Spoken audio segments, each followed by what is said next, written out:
ముహూర్త బాల శిక్ష శ్రావణ మాస పర్వములు.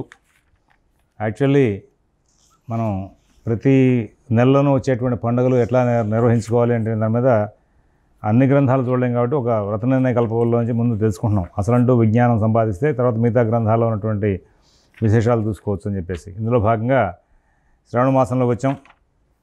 శ్రావణ మాసంలో మొట్టమొదట మధుశ్రవ వ్రతం అని చెప్పి చేస్తారు. శ్రావణ శుద్ధ తదియ నాడు ఇది పరబద్ధ తీసుకోవాలని చెప్పేసి ఈ మధుశ్రవ వ్రతం కనుక ఆచరిస్తే పుత్రపౌత్రాభివృద్ధి కలుగుతుందని చెప్పేసి మనకి ఉంది.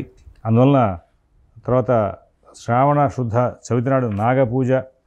ఈ శ్రావణ శుద్ధ చవితి నాగపూజ కూడా పరబద్ధంగా తీసుకోవాలంటే సూర్యోదయం తగ్గించి మన తిథికే ప్రాధాన్యంగా తీసుకుని వెళ్ళాలి. అలాగే ఆ రోజున దూర్వా గణపతి వ్రతం అని చెప్పేసి చేస్తూ ఉంటారు. దూర్వా గణపతి అంటే మరి గరికితో ఆ రోజున గణపతిని అర్చించడం. ఆ గణపతికి సంబంధించిన అర్చన కాబట్టి గణపతికి మధ్యాహ్న వ్యాప్తిగా ఉన్నటువంటి తిథితో ప్రాధాన్యం ఉంది కాబట్టి శుక్లపక్షంలో వచ్చే చవితి నాడు చేసేటువంటి గణపతి వ్రతాలన్నీ కూడా మధ్యాహ్న వ్యాప్తిగా ఉండాలి. ప్రాత సంగవ మధ్యాహ్న అపరాహ్న సాయంకాలాలు సూర్యోదయం దగ్గర నుంచి సుమారుగా 10 ఘడియల వ్యాప్తి తదియ ఉన్నప్పటికీ కూడా మరి ఆ రోజున మధ్యాహ్న వ్యాప్తిగా ఉన్నటువంటి రోజున మనం ఈ గణపతి వ్రతాన్ని చేస్తాం. అందులో భాగంగా శ్రావణ శుద్ధ చవితి నాడు వచ్చేటువంటి గణపతి వ్రతానికి దూర్వా గణపతి వ్రతం అది మధ్యాహ్న వ్యాప్తి తీసుకుంటున్నాం. అలాగే శ్రావణ శుక్ల పంచమి నాగపూజ ఇది కూడా పరబద్ధగా తీసుకోవాలి. అంటే సూర్యోదయం దగ్గర నుంచి ఉన్నటువంటి తిథిని మాత్రమే తీసుకోవాలి.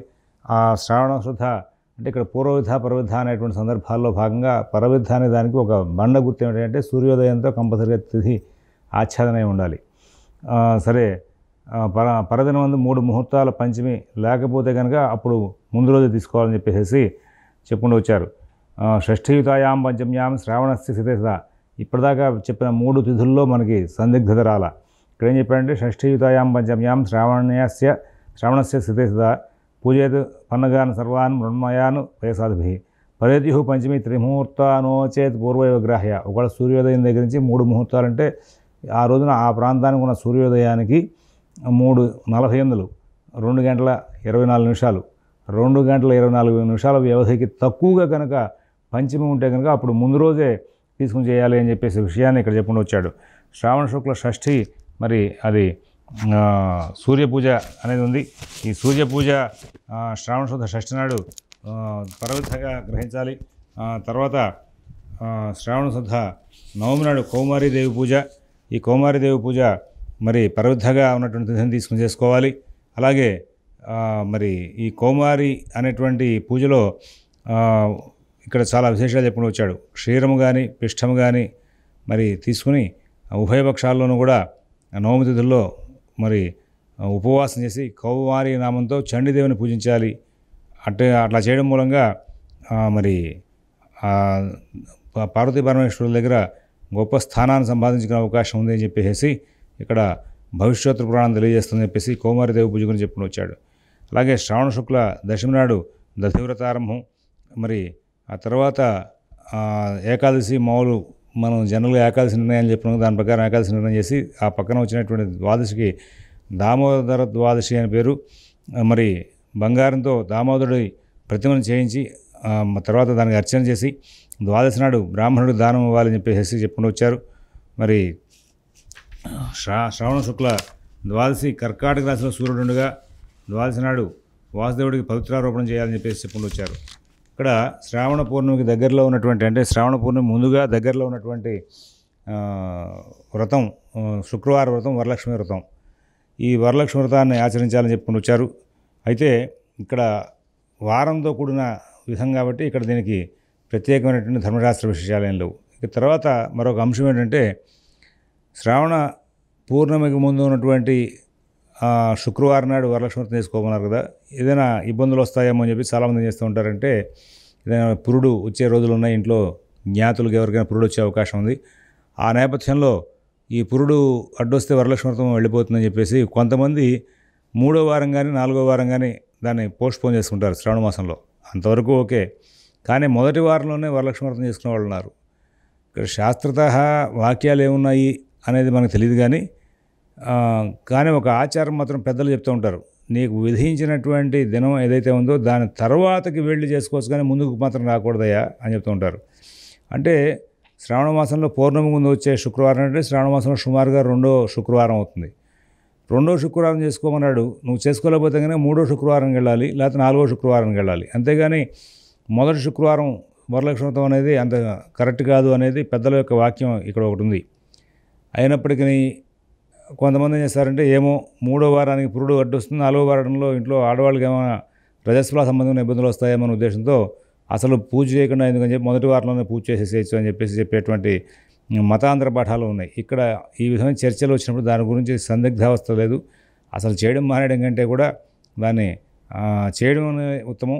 అవకాశం ఉన్న వరకు మొదటి వారం కాకుండా 2, 3, 4 వారాల్లో ఈ వరలక్ష్మి వ్రతాన్ని చేసుకోవచ్చు. హయగ్రీవోత్పత్తి తర్వాత శ్రావణ మాసంలో ఇక్కడ హయగ్రీవోత్పత్తి, శ్రావణ శుక్ల పూర్ణిమ హయగ్రీవోత్పత్తి అది పరవిద్ధగా తీసుకోమని చెప్పేసి శాస్త్రవాక్యం ఉంది. అలా రోజున ఉపాకర్మ, ఈ ఉపాకర్మ గురించి మనం ప్రత్యేకం ఒక ఎపిసోడ్ చేసాం కాబట్టి దాన్ని ఆధారం చేసుకుని ఉపాకర్మ నిర్ణయాలు చూస్తారని చెప్పేసి, ఎందుకంటే అది మళ్ళీ ఒకసారి ఆల్రెడీ చెప్పాం కాబట్టి దాన్ని ఇక్కడ మళ్ళీ అదే చెప్పిన దాన్ని చెప్తే మన టీవీలో ప్రోగ్రామ్ అంతా కూడా వాటికే వెళ్ళిపోతుంది వలన దాని గురించి ఇక్కడ నేను ప్రస్తావన చేయట్లేదు. మరి సంకట చతుర్థి అనేసరికి ఇక్కడ చంద్రోదయ వ్యాప్ని గ్రాహ్య అని చెప్పేసి చెప్పుకుంటూ వచ్చాడు. ఇక్కడ క్యాలిక్యులేషన్లో చంద్రోదయం ఎప్పుడు వస్తుంది దాని ప్రకారంగా మనం ఆ చంద్రోదయ గణితాన్ని ప్రకారంగా చేయడం అనేది వ్రత ఆచరణ, వైదిక సంబంధమైన కార్యక్రమాలు ఈ మూడింటికి సంబంధించి మ్యాచింగ్ కుదరదు. కారణం ఏంటంటే ఈ గణపతి వ్రతం చంద్రోదయానికేమో సమయాలు చాలా తేడా వస్తూ ఉంటాయి. ఈ సమయానికి తగ్గట్టుగా మనం ఆ చంద్రోదయాన్ని ఆధారం చేసుకుని సంకట చతుర్థి చేయాలంటే కనుక అవ్వదు. కాబట్టి ప్రదోషకాలానికి ఉన్నటువంటి చవితిని ఆధారం చేసుకుని ప్రదోషకాలంలో ఉన్నటువంటి చవితికి ఎప్పుడైతే ఉందో ఆ చవితి నాడు మనకి సంకట చతుర్థి వ్రతం చేయమని చెప్పేసి చెప్పుకుని వచ్చారు. మరి ఈ చంద్రోదయ కాలానికి మరుసటి రోజు ఉంటే మరుసటి రోజు, ముందు రోజు కనుక ఉంటే ముందు రోజు, 2 దినాల్లోనూ చంద్రోదయ వ్యాప్తి కనుక ఉంటే అప్పుడు మరుసటి రోజే తీసుకోవాలని, 2 రోజులు కూడా చవితి చంద్రోదయ వ్యాప్తి కనుక లేకపోతే తదితో కూడిన చవితిని అంటే పూర్వదినాన్నే ఆశ్రయించి చేసుకోవాలని చెప్పేసి ధర్మసింధులో ఉంది.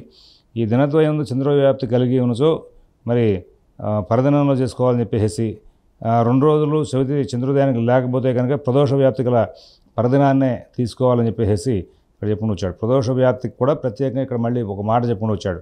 సూర్యోదయ కాలం నుండి చవితి చంద్రోదయ పర్యంతం ఉంటే అది సమస్తమైన కోరికలు తీరుస్తుంది అని చెప్పేసి చాలా విశేషంగా చెప్పుకుని వచ్చారు. అంటే ప్రదోషాన్ని దాటిన తర్వాతే చంద్రోదయం అవుతుంది బహుళ చవితి నాడు ఎప్పుడు కూడా.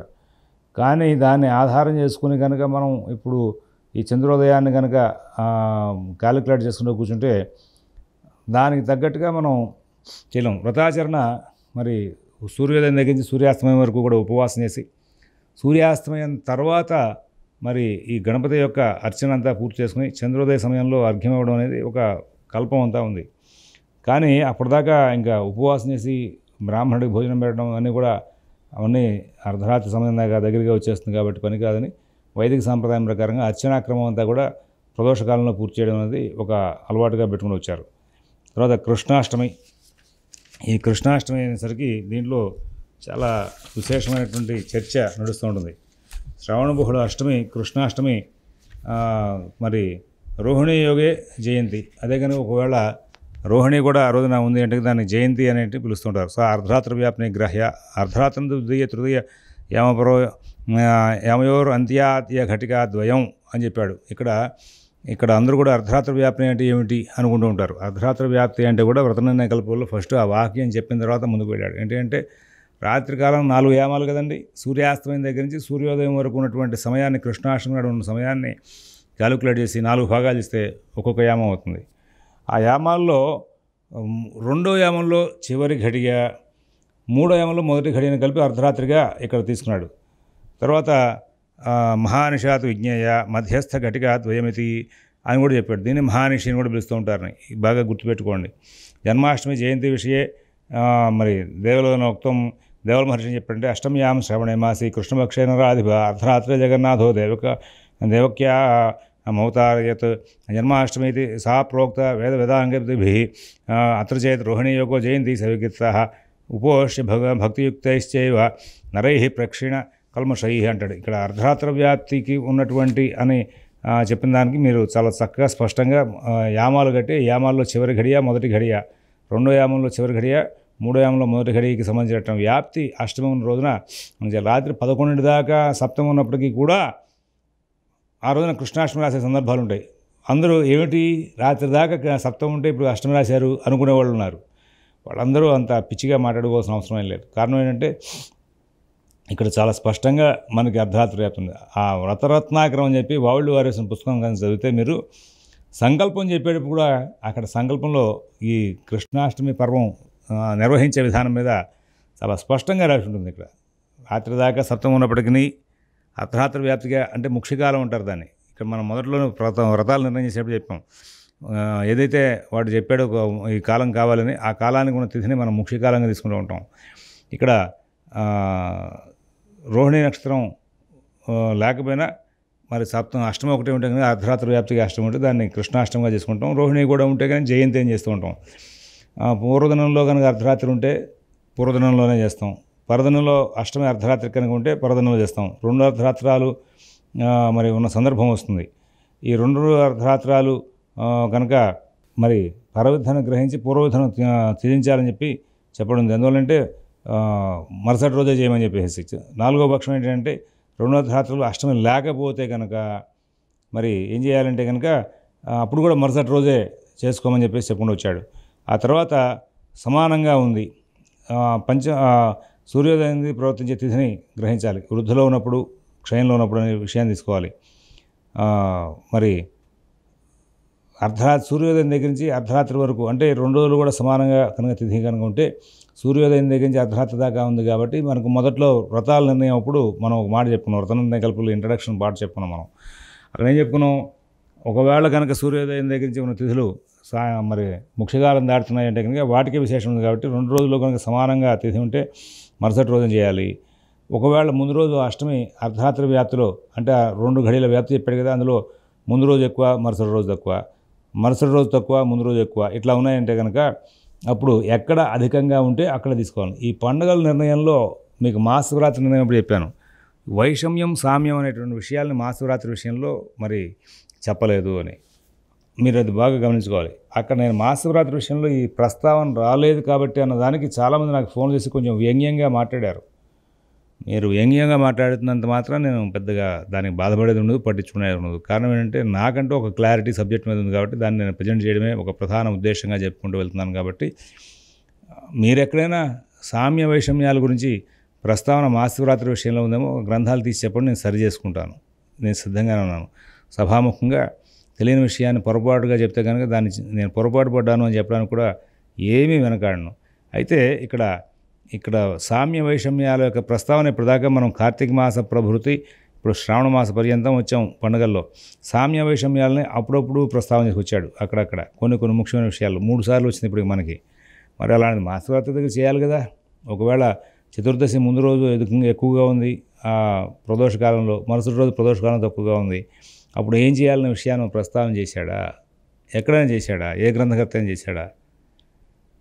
అది ఒకసారి మీరందరూ కూడా కొంచెం విజ్ఞతతో గమనించండి. ఇక్కడ ప్రత్యేకం కృష్ణాష్టమి విషయంలో వ్రత నిర్ణయ కల్పవాలి కానీ ఇంకో గ్రంథం కానీ సామ్య వైషమ్యాల గురించి ప్రస్తావన చేసినాయి. సామ్యేన వైషమ్యేన మరి అంత ముఖ్యమైన అంశాన్ని ఇక్కడ ప్రస్తావన చేశారంటే మరి దాన్ని మీరు అందరూ కూడా గమనించగలుగుతారని చెప్పి ఆశిస్తూ, అలాగే ఈ రోహిణితో ఉన్నటువంటి అష్టమిని జయంతి అని చెప్పాం కదండి. ఇక్కడ దీంట్లో కూడా పూర్వదినంలో అర్ధరాత్రికి రోహిణి ఉండడం, పరదినంలో అర్ధరాత్రికి రోహిణి ఉండడం. అంటే పూర్వదినంలో ఉంటే పూర్వం, పరదినంలో ఉంటే పరదినం. మరి తర్వాత 3వ పక్షం అంటే 2 దినాల్లో అర్ధరాత్రికి రోహిణి ఉండడం, 2 దినాల్లో అర్ధరాత్రికి రోహిణి లేకపోవడం. ఇట్లాగా 2 విషయాలని ప్రస్తావన చేసుకొచ్చాడు.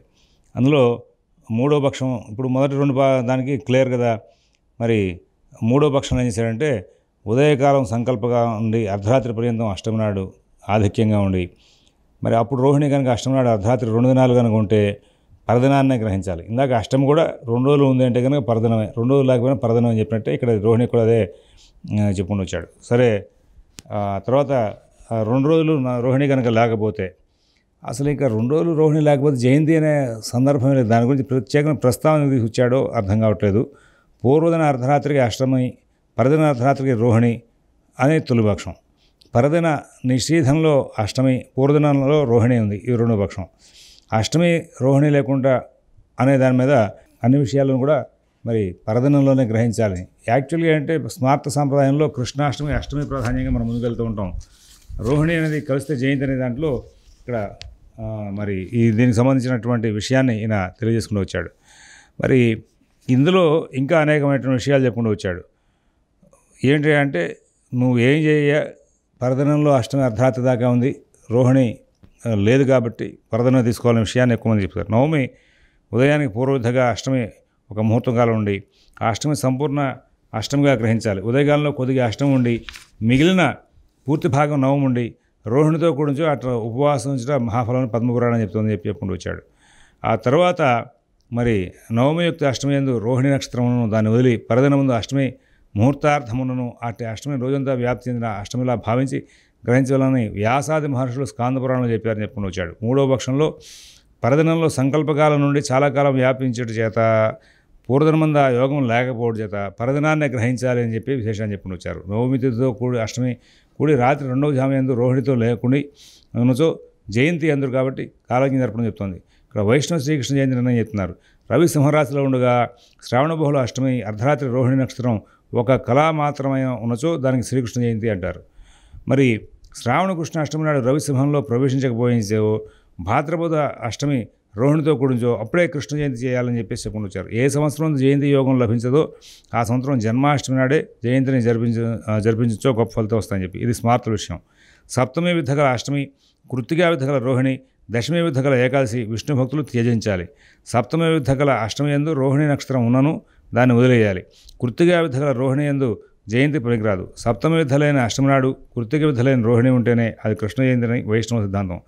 అష్టమి ఎందు, నవమి ఎందు కానీ దశమి ఎందు కానీ రోహిణి యోగం ఎంచో దాన్ని జయంతి అనుతున్నారు. ఇలాగా శ్రావణ మాసం సప్తమి నాడు రోహిణి వచ్చించో వైష్ణవులు గ్రహించరు. ఇట్లా కృష్ణాష్టమి వైష్ణవ శ్రీకృష్ణాష్టమి రవి సింహంలోకి వచ్చాక ఉండేటువంటి దానికి తీసుకుంటున్నారు. ఇంకా జయంతి అనేసరికి రోహిణి నక్షత్రం ప్రాధాన్యత తీసుకొస్తున్నారు. కేవలం శ్రీకృష్ణాష్టమి అనే పేరుతో మరి అర్ధరాత్రి వ్యాప్తికి ఉన్నటువంటి అష్టమిని తీసుకోవడం అనేది ఆచారంగా వస్తుంది. ఇక్కడ ఈ మూడు రకాలుగా ఉన్నటువంటి అంశాలని మనకి మహర్షులు చాలా క్లియర్గా చేసినట్టుగా మనకి వ్రతనిర్ణయ కల్పవల్లో ఉంది. కానీ మన వాళ్ళు ఈ కృష్ణాష్టమి ఒకరోజు ఒకరికి ముందు, ఒకరోజు వాళ్ళకి తర్వాత వస్తే దీని మీద చాలా వ్యంగ్యంగా మాట్లాడేటువంటి సందర్భాలు మనం సమాజంలో చూస్తున్నాం. అటువంటి సందర్భాలన్నిటికీ కూడా స్వస్తి చెప్పాలి. ఎప్పుడు కూడా గ్రంథస్థమైన విషయాలు ఏమున్నాయో వాటిని అనుష్ఠించుకుంటూ ముందుకు వెళ్ళాల్సినటువంటి బాధ్యత మనకు ఉంది. దాన్ని చక్కగా అలాగా అనుష్ఠించుకుంటూ వెళ్ళాలని చెప్పి ఆశిస్తూ ఇప్పుడు మనం మరొక అంశంలో కలుసుకుందాం. స్వస్తి.